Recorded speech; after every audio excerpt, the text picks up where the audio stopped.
Hello बच्चों। Welcome to ज्ञान educators.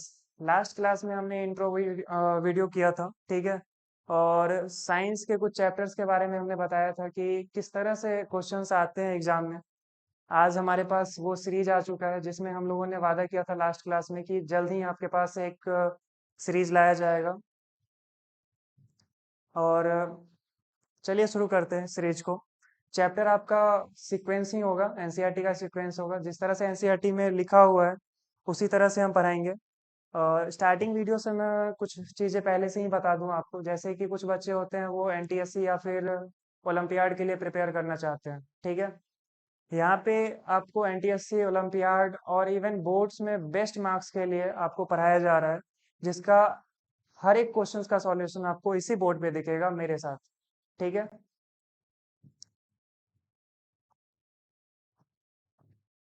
आते हैं हमारे इस साइंस के बूस्टर सीरीज में, जहाँ पे आपको ओवरऑल सारे चैप्टर का यहाँ पे आपको नोट्स दिखेगा। एनसीईआरटी का नोट्स मैं करवाने वाला हूँ। इसके अलावा कि जितने भी डिफिनीशंस हैं आपके पास वो भी आपको परफेक्ट मिलेंगे, ठीक है। एनसीईआरटी के सारे इंटेक्स क्वेश्चंस होंगे, एक्सरसाइज क्वेश्चंस होगा, पीवाई क्यूज होगा, एवरीथिंग सब कुछ यहीं पे होने वाला है आपके सामने। तो पहला जो है हमारा बूस्टर सीरीज, इसको हाईलाइट कर लीजिए। बूस्टर सीरीज नाम इसलिए दिया गया है ताकि आपके स्कोर को ये बूस्ट कर सके, ठीक है। आते हैं हम अपने नेक्स्ट पेज पे। जब आप एनसीईआरटी की बुक खोलोगे तो आपको फर्स्ट पेज में ना कुछ इसी तरह का सीक्वेंस दिखेगा, जहाँ पे लिखा हुआ है चैप्टर का नेमिंग, केमिकल रिएक्शन और केमिकल इक्वेशन। सबसे पहले तो जान ले कि ये केमिकल रिएक्शन और केमिकल इक्वेशन कैसे क्लास 10th में इंट्रो दिया गया है। क्योंकि क्लास 9th आप लोग पढ़ के आए हो, तो क्लास 9th में जब आप फर्स्ट चैप्टर पढ़ रहे होगे वहां पे आपको क्या फिजिकल चेंजेस और फिजिकल रिएक्शन के बारे में दिया हुआ था। जनरली होता ही है कि बच्चे क्लास 9th को स्किप कर देते हैं, नहीं पढ़ते हैं, ठीक है, और सोचते हैं कि क्लास 10th में बोर्ड के लिए पढ़ लेंगे। उनके लिए भी बहुत आसानी है, जो बच्चे क्लास 9th नहीं पढ़ के आए हैं उनके लिए भी आसान है। न्यू थिंग्स है, बहुत अच्छे से जानेंगे। कुछ भी एक्स्ट्रा ऐसा नहीं है कि आपको रिलेट करना पड़े क्लास 9 से। स्टार्टिंग में कुछ इंट्रोडक्शन दे दूं केमिकल रिएक्शन के बारे में, कि केमिकल रिएक्शन ऐसा रिएक्शन है जहाँ पे प्रोडक्ट ए और बी को जब आप मिलाओगे तो जो तीसरा सब्सटेंस बनता है ना, उसका प्रॉपर्टी बिल्कुल अलग होता है ए और बी से, ठीक है। जबकि आप फिजिकल चेंजेस या फिर फिजिकल रिएक्शन में क्लास 9th में याद करते होगे बच्चों, तो आप ए को जब बी में ले जाते हो तो दोनों का कंपोजिशन सेम होता है। जो ए का कंपोजिशन होता है वो भी बी का कंपोजिशन होता है। अब आते हैं आपके एनसीईआरटी टेक्स्ट बुक के लाइन बाय लाइन, जो भी लिखे गए हैं सब कुछ एक्सप्लेन किया जाएगा एक से। सबसे पहले ना आपके डेली लाइफ में कुछ एग्जांपल्स दिए गए हैं कि आप अपने डेली लाइफ में करते क्या हो, देखते हैं उसको। सबसे पहला एग्जांपल जो लिखा हुआ है कि रूम में जब आप रूम में मिल्क को रूम टेम्परेचर पर ही छोड़ देते हो लंबे समय तक, और इसका ना टाइम दिया हुआ है कि समर के टाइम में जब आप ऐसा काम करते हो, गर्मी के समय में तो जनरली होता ही है ना कि रूम बहुत ज्यादा गर्म होता है गर्मी के समय। ऑब्वियसली होगा क्योंकि गर्मी है। और उस समय आप अगर दूध को छोड़ दोगे कहाँ पे, रूम में, तो होगा क्या, दूध वहां पे हो जाए खराब हो जाता है, उसमें स्मेल आ जाती है। तो there will be a chemical reaction, वहां पे केमिकल रिएक्शन होता है जिसकी वजह से दूध खराब हो जाती है। आगे पढ़ेंगे जानेंगे कि यहाँ पे क्या हो रहा था जिसकी वजह से ऐसा हुआ। दूसरा चीज देखते हैं आपके आयरन तावा या फिर पेन या फिर नेल, जब आप उसको एक्सपोज करते हो हमारे इन्वायरमेंट में जनरली होता है ह्यूमिडिटी, मॉइस्चर, एयर। और एयर में होते हैं हमारे ऑक्सीजन, ऑक्सीजन के साथ हमारा होता है क्या, वाटर। ऑक्सीजन वाटर ये सब जब एक साथ ऐड होते हैं ना, तो आयरन तावा या फिर जो पेन होता है ये जनरली होते हैं आयरन के। तो आयरन में ना जनरली आप देखोगे कि कॉरिजन हो जाता है, जिसे हम रेंसिडिटी बोलते हैं, जंग लगना। तो यहाँ पे भी एक केमिकल रिएक्शन है, ठीक है। तीसरा एग्जांपल लिखा हुआ है ग्रेप्स का फर्मेंटेशन होना या फूड का पकना, कुक्ड होना। ग्रेप्स का जब फर्मेंटेशन होता है, मतलब ग्रेप्स जब सड़ती है, तो आपको पता होना चाहिए वहां भी केमिकल रिएक्शन होता है। या फिर खाना जब पकता है, आफ्टर और बिफोर दोनों के समय ना कुछ डिफरेंसेस आते हैं, उस डिफरेंसेस को केमिकल रिएक्शन बोलते हैं हम लोग, ठीक है। तीसरा है फूड का डाइजेस्ट होना। फूड जब डाइजेस्ट होगा हमारे स्टोमक में, ठीक है, स्टोमक में जब डाइजेस्ट होगा तो उसमें भी कुछ ना कुछ रिएक्शंस होते हैं। उस रिएक्शंस को भी हम केमिकल रिएक्शन से जानते हैं। इसके अलावा जब आप चैप्टर 6 पढ़ोगे एनसीईआरटी का, ओल्ड एनसीईआरटी में चैप्टर 6 है और न्यू एनसीईआरटी में चैप्टर 5, जिसका नाम है लाइफ प्रोसेस, बायोलॉजी का फर्स्ट चैप्टर। उसमें ना एक टॉपिक है आपका रेस्पिरेशन। एक टॉपिक है आपका रेस्पिरेशन। जनरली रेस्पिरेशन में ना आपको होता ये है, अभी मैं उतना ज़्यादा नहीं बताऊंगा, बट आप लोग सुन लो कि जब हम फूड का इंटेक करते हैं और ऑक्सीजन के प्रेजेंस में ना फूड ब्रेक डाउन होता है। फूड जब ब्रेक डाउन होगा तो वहां भी केमिकल रिएक्शंस होंगे, वहां भी केमिकल रिएक्शंस होंगे। जनरली ये जो एनसीईआरटी का फर्स्ट पैराग्राफ है, ये आपको बस बतला रहा है कि आपके डेली लाइफ में इतने केमिकल रिएक्शंस हो रहे हैं और आपको ये ऑब्जर्व करना पड़ेगा कि हाँ, इतना केमिकल रिएक्शंस हमारे डे टू डे लाइफ में होते हैं। ठीक है, बाकी इस पेज में पैराग्राफ में कुछ एक्स्ट्रा नहीं है। आप एनसीईआरटी भी ओपन कर लो अपने साथ और एक नोटबुक ले लो, ठीक है, जिससे कि आपका नोट्स भी साथ में बनता रहे। नेक्स्ट पेज पे आते हैं। एनसीईआरटी में जब आप ऊपर वाला पैराग्राफ कंप्लीट कर लोगे तो वहां पे आपको दिखेगा एक्टिविटी 1.1। अब एक्टिविटी 1.1 बोलता क्या है वो देख ले एक बार। सबसे पहला बात कि जब आप इस एक्टिविटी को परफॉर्म करोगे अपने केमिस्ट्री लैब में, अपने साइंस लैब में, जहां भी परफॉर्म कर रहे हो, जहां भी परफॉर्म कर रहे हो, तो आप अपने टीचर को साथ में लेके जाना। क्यों? There must be a reason. अगर एनसीईआरटी ने अगर ऐसा कुछ लिखा है तो कुछ ना कुछ तो बात होगी। अब देखते हैं कि क्या बात हो सकता है। सबसे पहला काम बोल रहा है कि मैग्नीशियम रिबन जिसका लेंथ अप्रॉक्स 2 सेंटीमीटर हो, उसको सबसे पहले आपको रब करना है। किससे? सैंड पेपर से। पेन का।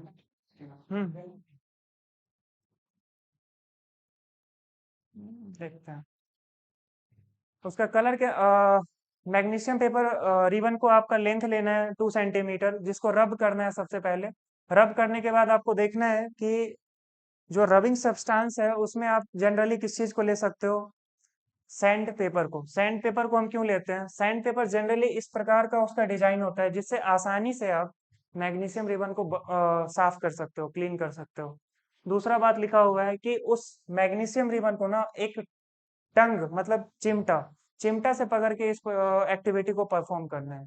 ठीक है, आगे बोल रहे हैं कि burn it using spirit lamp or burner, collect the ash in formed as a watch glass।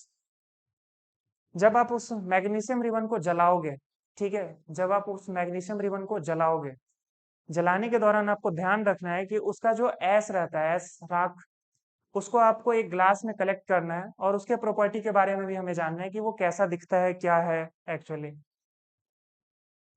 अब ये चीज एनसीईआरटी ने बोला है कि फिगर 1.1 में आपको दिखाया गया है। ठीक है, इसके अलावा जो जनरली एनसीईआरटी बोल रहा है यहाँ पे, वो ये बोल रहा है कि अपनी आंखों को आपको उस एक्टिविटी को परफॉर्म करते हुए दूर रखना है। दूर रखने के लिए बोल रहा है, जरूर कुछ ऐसा रीजन होगा तभी बोल रहा है दूर रखने के लिए। और लास्ट में बोल रहे हैं कि इस एक्टिविटी को परफॉर्म करने के दौरान आपने क्या ऑब्जर्व किया। हम लोग कुछ ना कुछ ऑब्जर्व तो जरूर करेंगे उसी एक्टिविटी को परफॉर्म करने के दौरान जो हमारे एनसीईआरटी में लिखा हुआ है। आगे देखते हैं कि वो एक्टिविटी में है क्या एक्चुअली, फिगर 1.1 में।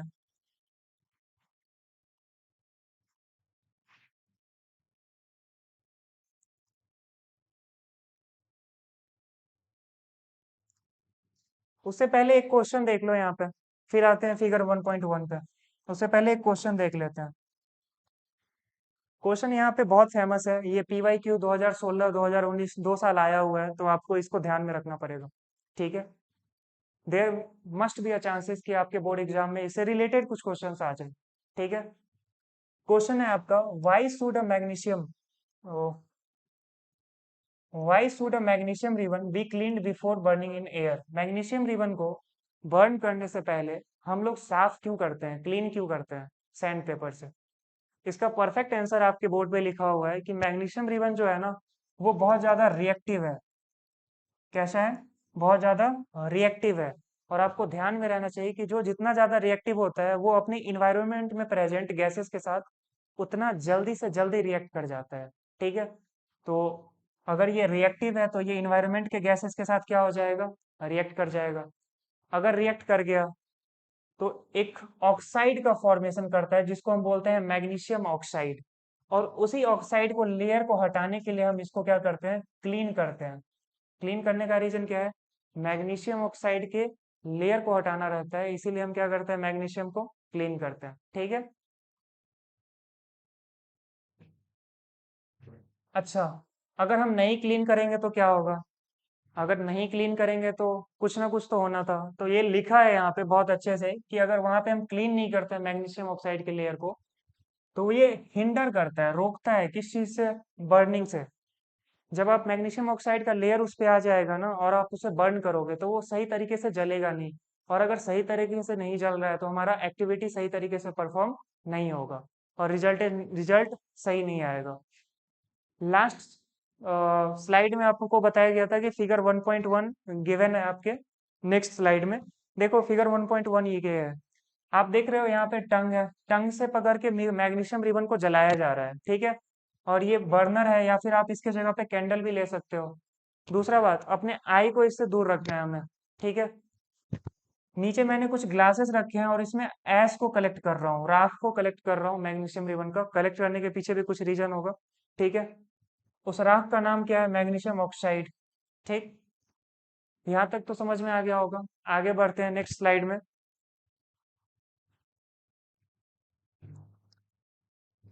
अ,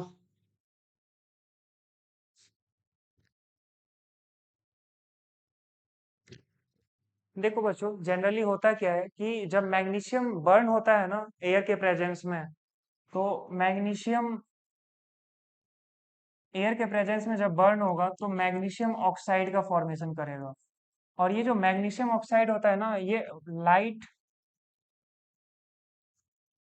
इसका बहुत ज्यादा डेजलिंग होता है। डेजलिंग मतलब चमकीला होता है, जिसकी वजह से आप ब्लाइंड भी हो सकते हो, ठीक है। इसका लाइट कैसा होगा, डेजलिंग होगा, ठीक है। जिसकी वजह से हम ब्लाइंड भी हो सकते हैं। इसीलिए बोला जाता है इस एक्टिविटी को परफॉर्म करने के दौरान हमें अपने आंखों को सेफ रखना है, ठीक है। आफ्टर ऑल, हमारे पास एक्टिविटी नंबर 1.2 आता है जो एनसीईआरटी में आपके पास गिवन होगा। इस एक्टिविटी में जनरली है कुछ खास नहीं, बट आपको रिएक्शंस देखना होगा कि रिएक्शंस क्या हो रहा है, ठीक है। रिएक्शंस में बोल रहा है आपको कि आप एक लीड नाइट्रेट का सॉल्यूशन ले लीजिए, ठीक है। लीड नाइट्रेट का सॉल्यूशन लीजिए और एक पोटासियम आयोडाइड का सॉल्यूशन लीजिए और दोनों को मिक्स कर देना है, ठीक है। लास्ट में आपसे पूछ रहा है कि आप क्या ऑब्जर्व करते हो जब दोनों को मिक्स कर दोगे। तो हम क्या मिक्स करेंगे जनरली वो देख लेते हैं। मिक्स करने के बाद क्या होगा, हमारे पास लीड नाइट्रेट का सॉल्यूशन है, मतलब PbNO3 है हमारे पास। और इसमें मुझे बोल रहा है ऐड करने के लिए पोटासियम आयोडाइड, मतलब Ki। क्या ऐड करने के लिए बोल रहा है, Ki। आपको पता होना चाहिए यहाँ पे डिस्प्लेसमेंट रिएक्शन होगा बच्चों, आगे पढ़ेंगे कि डिस्प्लेसमेंट रिएक्शन क्या होता है। अभी देख लेते हैं जनरली होगा क्या। ये NO3 देख रहे हो और ये पोटासियम देख रहे हो। आपको आइडिया होना चाहिए कि ये लीड जो है ना वो मोर रिएक्टिव है। सॉरी,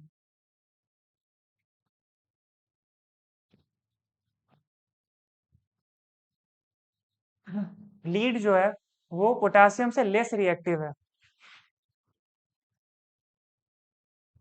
लेस रिएक्टिव है, जिसकी वजह से पोटासियम क्या करेगा, इस लीड को यहाँ से हटा देगा और खुद जुड़ जाएगा किसके साथ, नाइट्रेट के साथ। और क्या बनाएगा, पोटासियम नाइट्रेट। और साथ में जब रिमेनिंग सब्सटेंसेस हमारे पास बचेंगे, वो रिमेनिंग सब्सटेंसेस क्या होगा, ये रहेगा हमारे पास लीड और ये रहेगा आयोडाइड। तो बचा हुआ सब्सटेंस क्या मिलके बनाएगा, लीड आयोडाइड। तो ये रिएक्शन हमारे पास कंप्लीट आ जाएगी, ठीक है। आगे देखते हैं नेक्स्ट।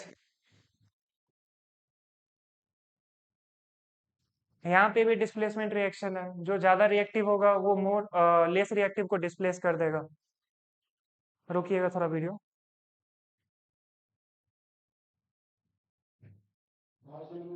क्या हुआ, कट जाएगा क्या, भाई गर्मी, क्या हुआ।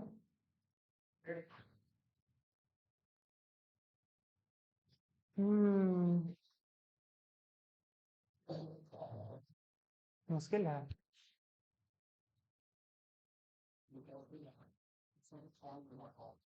एक वहाँ का, अच्छा अच्छा, हाँ सही हुआ। यही फैन को बीच में लगा देते हैं ना।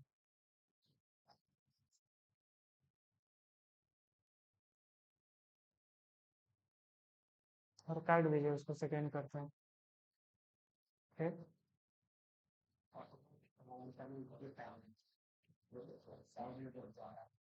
पुलअप करने में समय लगेगा।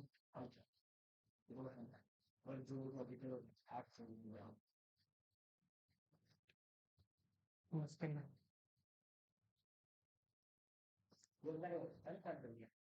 हम्म,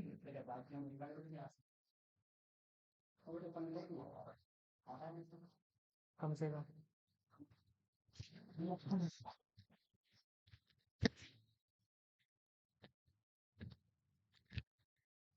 बच्चों हम आते हैं हम अपने नेक्स्ट एक्टिविटी 1.3 पे। ये भी रिएक्शंस आपका डिस्प्लेसमेंट रिएक्शन है। देखते हैं कि इस रिएक्शन में हमारे पास क्या गिवन है। एनसीईआरटी का ही एक्टिविटी है। देख लो जरा क्या गिवन है आपके पास। सबसे पहला बात लिखा हुआ है कि एक कुछ जिंक ग्रेन्यूल्स हमारे पास लेने हैं। एक सेकेंड यार, हाँ। कुछ जिंक ग्रेन्यूल्स हमारे पास लेने हैं, जिंक के छोटे छोटे टुकड़े लेने हैं, ठीक है। और या तो उसको आप टेस्ट ट्यूब में रख दो या फिर कॉनिकल फ्लास्क में रख दो। आप किसी भी चीज में रख के इसका एक्टिविटी परफॉर्म कर सकते हो, ठीक है। अच्छा, उस टेस्ट ट्यूब या फिर कॉनिकल फ्लास्क में आपको और क्या ऐड करना है? या तो हाइड्रोक्लोरिक एसिड ऐड कर दो या फिर सल्फ्यूरिक एसिड ऐड कर दो। हाइड्रोक्लोरिक एसिड मतलब HCl ऐड कर दो, या फिर आप H2SO4 ऐड कर दो। दोनों में से कोई भी चीज आप ऐड ऑन कर सकते हो, ये आपके ऊपर डिपेंड करता है, ठीक है। इसके अलावा इस एक्टिविटी को परफॉर्म करने के दौरान आपको अपने आप को हैंडल करना पड़ेगा, ताकि आप सुरक्षित रह सके, ठीक है, सेफ रह सके। सेफ रखने के लिए रीजन ये है कि हमारे पास 2 स्ट्रॉन्ग एसिड इसमें मौजूद है। 2 स्ट्रॉन्ग एसिड इसमें मौजूद है, ठीक है। अब आपको बोल रहा है कि कुछ ऑब्जर्व करने के लिए अराउंड जिंक है। दूसरा बात बोल रहा है कि आपको कुछ टेम्परेचर में चेंजिंग आ रहा है उस टेस्ट ट्यूब का, जो हम पहले था बाद में कुछ डिफरेंसेस आ रहा है। जनरली बच्चों होता क्या है, यहाँ पे ये देख लो, हमारे पास जिंक है, ठीक है। अगर हम यहाँ पे या तो HCl ले लें, हाइड्रोक्लोरिक एसिड ले ले, तो रिएक्शन क्या होगा? आगे रिएक्शन एक बार समझ लो। ये जिंक क्या करेगा, इस क्लोरीन के साथ ऐड हो जाएगा और इस हाइड्रोजन को बाहर निकाल देगा, ठीक है। रीजन ये है कि जिंक जो है वो ज्यादा रिएक्टिव है किससे? हाइड्रोजन से। तो होगा क्या यहाँ पे, ZnCl और हाइड्रोजन यहाँ से निकल जाएगा, ठीक है। दूसरा रिएक्शन अगर हम लेते हैं जिंक के साथ H2SO4 का, जिसको हम क्या बोलते हैं? Sulphuric acid. तो यहाँ पे क्या होगा? ZnSO4 plus H2। यहाँ से भी देखोगे बच्चों कि यहाँ से हमारा हाइड्रोजन गैस निकल रहा है। अब होता है क्या है यहाँ पे, जनरली ये देख लो कि जैसे ही जिंक के साथ क्लोरीन ऐड होगा, तो हाँ जिंक में कुछ चेंजिंग हमें दिखेगा। दिखने का रीजन क्या है? कि वहां पे क्लोरीन ऐड हो रहा है जिंक के साथ। दूसरा, कुछ टेम्परेचर में चेंजिंग आएगा, बिल्कुल आएगा। टेम्परेचर में चेंजिंग आने का रीजन क्या है? क्योंकि यहाँ से हाइड्रोजन गैस बाहर निकल रहा है, ठीक है। तो यहाँ पे हमें 2 केस जानने थे। पहला केस क्या था कि टेम्परेचर में चेंजिंग आ रहा है या नहीं आ रहा है? बिल्कुल आ रहा है। टेम्परेचर इंक्रीज कर जाएगा ड्यू टू यहाँ से हाइड्रोजन गैस बाहर निकल रहा है, ठीक है। जो दूसरा केस है यहाँ पे कि जिंक में कुछ चेंजिंग आ रहा है, बिल्कुल आएगा जिंक में चेंजिंग। रीजन क्या है? क्योंकि वहां पे उसके साथ क्लोरीन ऐड हो गया। यहाँ पे फिगर दिया हुआ है, एनसीईआरटी का फिगर ही है, देख सकते हो आप फिगर को। यहाँ हमारे पास छोटे छोटे जिंक के ग्रेन्यूल्स है और ये हमारे पास एसिड है। आप टेस्ट ट्यूब भी ले सकते हो, कॉनिकल फ्लास्क भी ले सकते हो, डिपेंड डिपेंड करता है आप पे। देखो यहाँ से हाइड्रोजन गैस निकल रहा है, देखो यहाँ से हाइड्रोजन गैस निकल रहा है, ये हाइड्रोजन गैस निकल रहा है। और इस हाइड्रोजन गैस के निकलने की वजह से ही क्या होगा, हमारे पास टेम्परेचर में चेंजिंग आएगा और टेम्परेचर क्या होगा? इंक्रीज कर जाएगा, ठीक है। आते हैं नेक्स्ट स्लाइड पे, यहाँ तक नोट डाउन कर लो। नेक्स्ट स्लाइड बिल्कुल आसान है, कुछ डेफिनेशन लिखे गए हैं, ठीक है। जैसे कि केमिकल रिएक्शन क्या होता है, रिएक्टेंट क्या होते हैं, प्रोडक्ट क्या होता है, और नीचे कुछ बातें लिखी गई हैं जो आपको जानना जरूरी है, ठीक है। जैसे कि केमिकल रिएक्शन क्या होता है, केमिकल रिएक्शन क्या होता है वो देख लो जरा क्या होता है। कोई 2 सब्सटेंस मिलेगा, ठीक है, और तीसरे सब्सटेंस का फॉर्मेशन होगा। अगर आप प्रॉपर्टी की बात करो तो पहले और दूसरे सब्सटेंस के प्रॉपर्टी से तीसरा सब्सटेंस का प्रॉपर्टी बिल्कुल अलग होगा। ठीक है, तभी हम उस रिएक्शन को क्या बोलेंगे, केमिकल रिएक्शन। क्या बोलेंगे, केमिकल रिएक्शन। डिफिनीशन में भी वही लिखा हुआ है कि एक ऐसा प्रोसेस जिसमें सब्सटेंसेस जाते हैं केमिकल चेंजेस में और प्रोड्यूस करते हैं बिल्कुल एक न्यू सब्सटेंस का। ठीक है, और सब्सटेंस तो न्यू रहता ही है और उसका प्रॉपर्टी भी बिल्कुल न्यू रहेगा। ऐसे रिएक्शन को हम क्या बोलेंगे, केमिकल रिएक्शन। क्या बोलेंगे, केमिकल रिएक्शन। रिएक्टेंट और प्रोडक्ट में ना दोनों में ज्यादा कुछ आपको जानना नहीं है डिफिनीशन से। बस इतना बात याद रखना कि एलएचएस में जो होगा उसको हम रिएक्टेंट बोलेंगे और आरएचएस में जो होगा उसको हम प्रोडक्ट बोलेंगे। ठीक है, वही लिखे हुए सब्सटेंस जो रिएक्शन में पार्ट लेता है उसको हम रिएक्टेंट बोलते हैं, और ऐसा सब्सटेंस जो रिएक्शन के बाद रिजल्ट के तौर पे फॉर्म होता है उसको हम क्या बोलते हैं, प्रोडक्ट बोलते हैं। ठीक है, नीचे ना 3 पॉइंट लिखा हुआ है वो देख लो एक बार।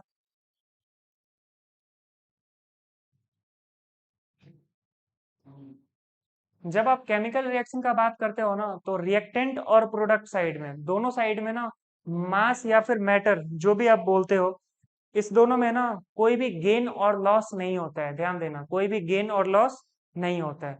ठीक है, वही बातें यहाँ पे लिखी गई हैं ये पहले पॉइंट में। दूसरा पॉइंट लिखा हुआ है कि evolution of absorption of heat, एक ऐसा एनर्जी जो सब्सटेंस को जरूरत पड़ती है रिएक्शंस करवाने के लिए, उसको हम बोलते हैं एक्टिवेशन एनर्जी। क्या बोलते हैं, एक्टिवेशन एनर्जी। एक टर्म है आपका एक्टिवेशन एनर्जी। एक्टिवेशन एनर्जी क्या होता है, एक ऐसा हीट या फिर एनर्जी जो रिक्वायर्ड हो सब्सटेंस को, किस लिए रिक्वायर्ड होगा, तो कोई भी रिएक्शंस अगर अगर नहीं हो रहा है, मतलब आगे नहीं बढ़ रहा है, तो वैसा हीट या फिर एनर्जी जिसकी जरूरत पड़े उस रिएक्शंस को आगे बढ़ाने के लिए, उसको हम क्या बोलेंगे, एक्टिवेशन एनर्जी। और अगला जो लाइन लिखा हुआ है कि डिफरेंट प्रॉपर्टी होती है रिएक्टेंट की प्रोडक्ट से, बिल्कुल डिफरेंट होगी। अगर हम केमिकल रिएक्शन की बात करेंगे तो हमारा जो प्रॉपर्टी होगा बिल्कुल डिफरेंट होगा। ठीक है, नेक्स्ट स्लाइड में आते हैं, डिफिनीशन है बिल्कुल इसमें। अच्छा,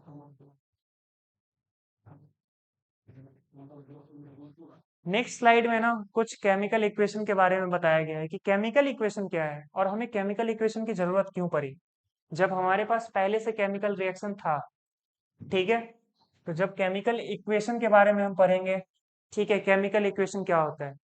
केमिकल इक्वेशन नथिंग, कुछ ज्यादा नहीं है, बट सिंपलेस्ट वे में लिखने का तरीका है किसको, केमिकल रिएक्शन को। इसके अलावा इसमें ना मैथमेटिकल टर्म्स यूज किए जाते हैं, मैथमेटिकल टर्म्स यूज किए जाते हैं। ठीक है, देखो जैसे यहाँ पे केमिकल नेम में मैग्नीशियम है, ऑक्सीजन है, मैग्नीशियम ऑक्साइड है, आपका एक्टिविटी 1.1 का रिएक्शन है।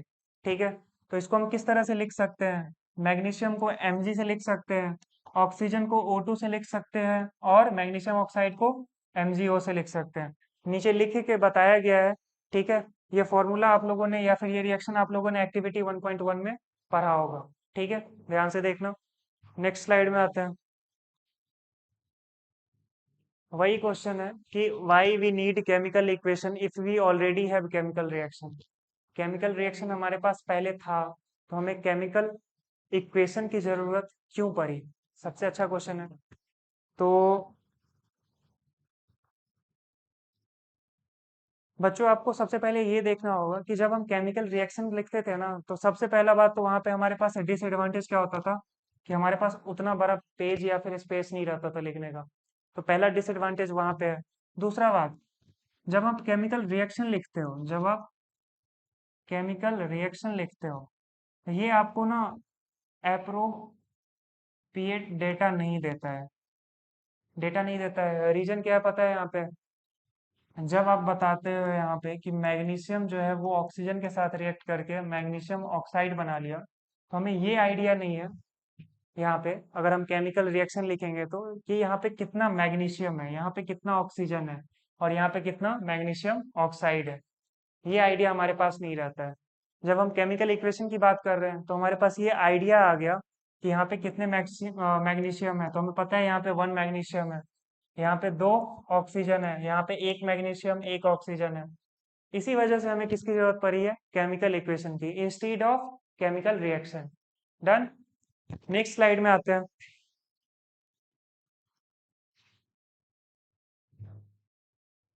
यहाँ पे ना कुछ बैलेंसिंग की बात की जा रही है, ठीक है। बैलेंसिंग में होगा क्या, ध्यान से सुनना।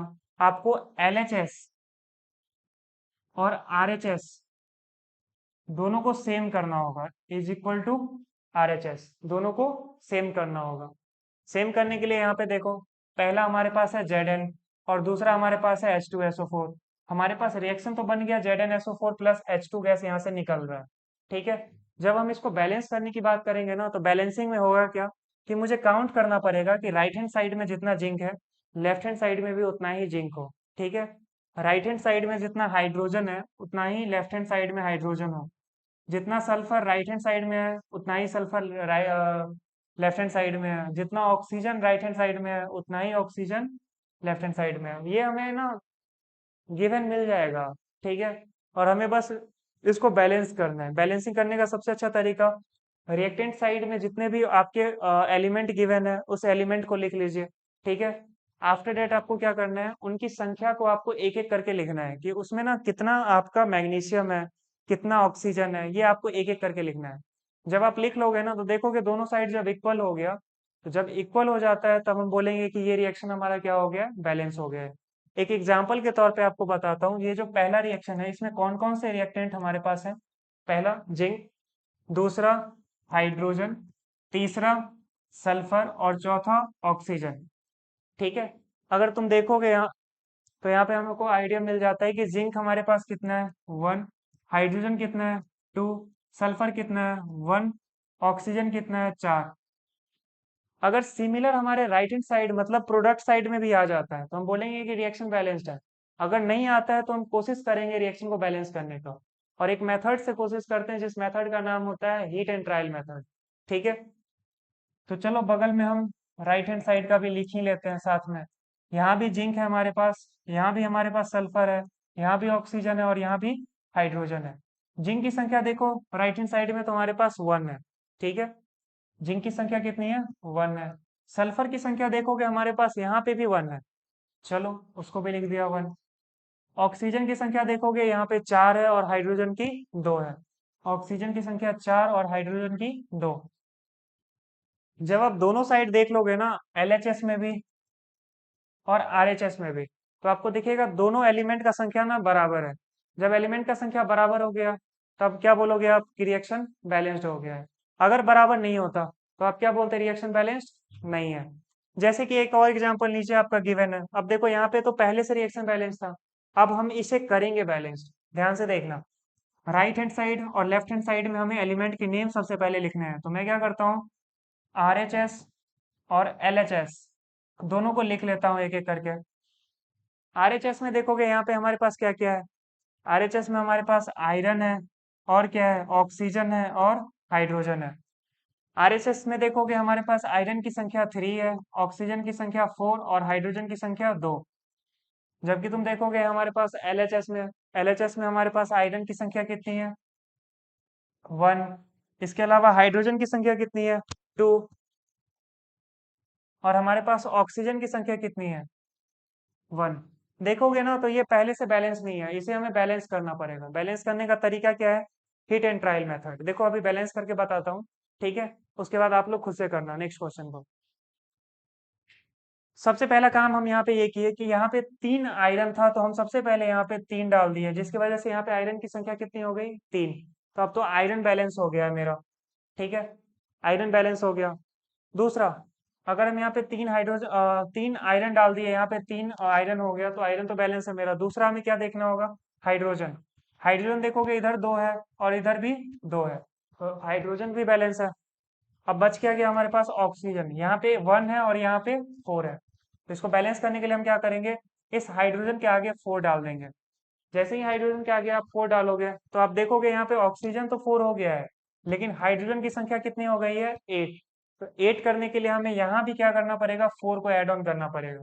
जैसे ही आप इसको ऐड ऑन करोगे, यहाँ पे देख लो न्यू रिएक्शन क्या लिखा आएगा, 3Fe प्लस 4H2O ये गिब्स क्या करता है, Fe3O4 4H2। ये हमारे पास न्यू रिएक्शन आया जो फुल्ली बैलेंस्ड है। बच्चों देखो ये मेथड जो है ना, ये आप प्रैक्टिस करते करते बहुत अच्छे से सीख लोगे। जितना ज्यादा नंबर ऑफ क्वेश्चन प्रैक्टिस करोगे उतना ज्यादा तेजी से आप बना सकते हो। जितना कम क्वेश्चन करोगे बन तो जाएगा लेकिन टाइम टेकिंग लगेगा, इसीलिए ज्यादा से ज्यादा बैलेंसिंग करने की कोशिश करना। ठीक है, आते हैं नेक्स्ट स्लाइड में अपने। अब हमारे पास कुछ इंटेक्स क्वेश्चन है, एनसीईआरटी का इंटेक्स क्वेश्चन है। देखो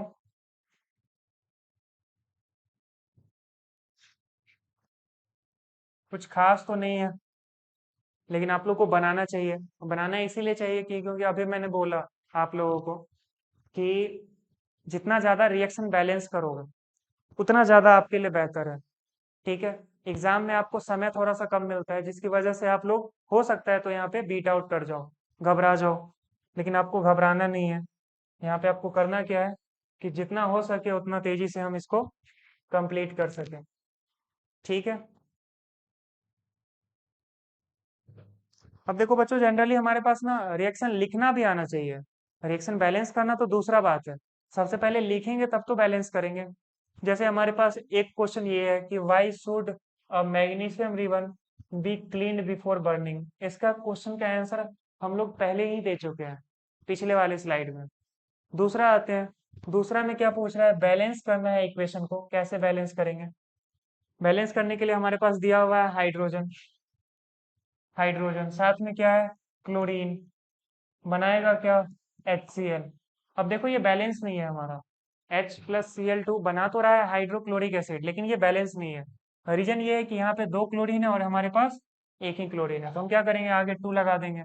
जैसे ही 2 लगाएंगे हाइड्रोजन की संख्या भी 2 हो जाएगी, तो आगे यहाँ भी हमें 2 लगाना पड़ेगा। अब देखो ये राइट हैंड साइड और लेफ्ट हैंड साइड दोनों हमारा बैलेंस है। इसी तरह से जब आप बेरियम क्लोराइड एल्यूमिनियम सल्फेट लिखोगे तो हमारे पास आएगा बेरियम सल्फेट और एल्यूमिनियम क्लोराइड। ये आपका डबल डिस्प्लेसमेंट रिएक्शन है। ये आपका डबल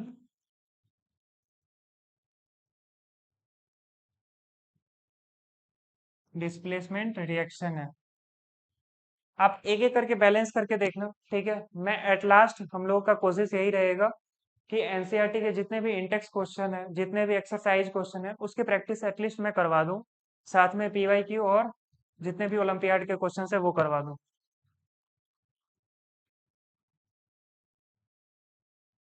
इसके बाद आपका टाइप ऑफ केमिकल रिएक्शन है, एक एक करके वो भी देख लेंगे। ठीक है, आज के लिए रहने दे क्या, लेंथ कितना गया। हम्म, हो गया हो गया।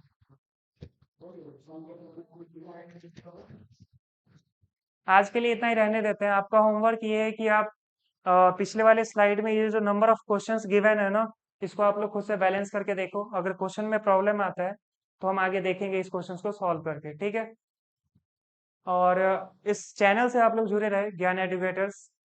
जितना ज्यादा से ज्यादा हो आप लोग इस चैनल को लाइक करें। ठीक है, और बने रहिए। हम मिलते हैं आपके नेक्स्ट वीडियो में जहां से हम स्टार्ट करेंगे कि हमारे पास टाइप ऑफ केमिकल रिएक्शन कैसे होते हैं। ठीक है, थैंक यू।